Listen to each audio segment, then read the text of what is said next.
It was a gray dawn in Baghdad, March 20th, 2003.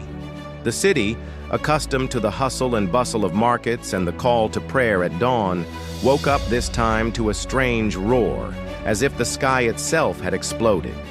The windows shook, pictures fell from the walls, and a new phase of history had begun.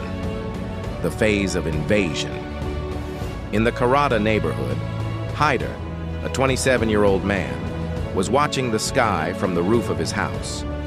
He saw planes flying in flocks like iron crows.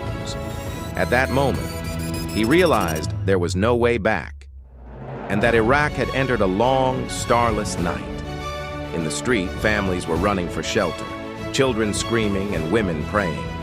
Despite the fear, some men had a defiant gleam in their eyes, as if they were fighting even in silence. When the first rocket fell near the neighborhood, Haider rushed to rescue his elderly neighbor, Abu Ali, whose house had collapsed.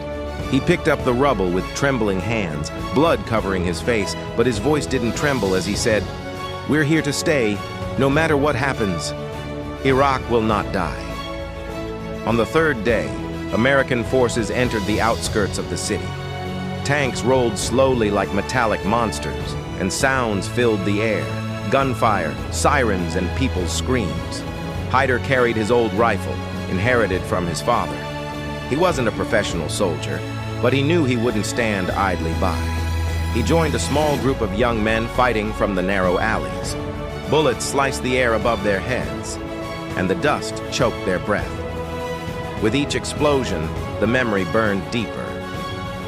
One night, Haider hid behind a shattered wall beside his friend Saad, who said with a trembling voice, "If we die, tell my mother that her son wasn't afraid." Haider smiled through his tears and said, "You won't die. We haven't written the end yet." But morning didn't come as he'd hoped. A massive explosion rocked the neighborhood, sending dust flying everywhere. When Haider opened his eyes, his friend's body lay motionless next to him. At that moment, he could hear nothing. Neither the sounds of war nor the screams of people, only a heavy silence, as if time had stopped in respect for the blood of innocents. Days passed, and Baghdad fell. American tanks crossed bridges, and soldiers raised their flags over government buildings. Haider emerged from the rubble and looked around. He saw his beloved city burning. Shops were closed, walls riddled with bullet holes, and children searching for their families amid the rubble. He sat on the sidewalk, staring up at the once blue sky.